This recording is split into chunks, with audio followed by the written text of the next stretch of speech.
पश्चिम बंगाल की राजनीति में आए दिन कुछ न कुछ गर्माहट देखने को मिल रही है।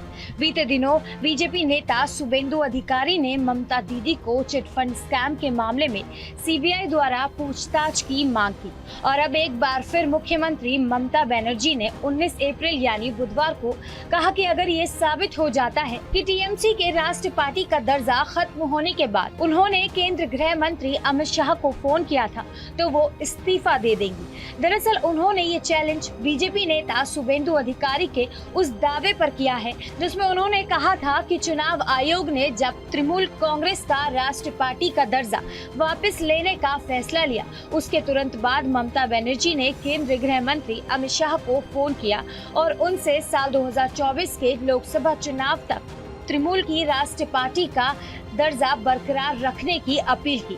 अब ऐसे में कई सारे तथ्य सामने निकल कर आते हैं। एक तरफ तो पार्टी को बचाने के लिए ममता बनर्जी अपनी एड़ी चोटी का जोर लगाती हुई दिख रही हैं, तो वहीं दूसरी तरफ बीजेपी नेता उनकी छवि खराब कराने का कोई भी मौका नहीं छोड़ रहे हैं। इससे पहले भी शुभेंदु अधिकारी ने अरविंद केजरीवाल की तरह सीबीआई द्वारा ममता बनर्जी की जांच करने की मांग की थी, जिसमें उन्होंने कहा था कि अगर दिल्ली के सीएम से सीबीआई पूछताछ कर सकती है तो पश्चिम बंगाल की सीएम से पूछताछ करने में क्या हर्ज है। इसके बाद से कयास ये भी लगाए जा रहे हैं कि क्या सिसोदिया केजरीवाल के बाद टीएमसी सांसद ममता बनर्जी पर भी गिरेगी गाज। क्या पश्चिम बंगाल में पार्टी की लाज बचाने में कामयाब हो पाएंगी दीदी?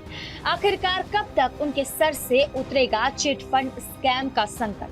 दरअसल ये बीजेपी और टीएमसी के बीच आरोप प्रत्यारोप दीदी के एक बयान से शुरू हुआ था, जिसमें उन्होंने बीजेपी पर निशाना साधते हुए दावा किया था कि बीजेपी साल 2024 के लोकसभा चुनाव में 200 से ज्यादा सीटें नहीं जीत पाएगी। सीएम ने आगे कहा कि अनुभवी राजनेता मुकुल रॉय के बेटे शुभ्रांशु द्वारा उनके पिता के लापता होने की शिकायत पर राज्य प्रशासन गौर करेगा।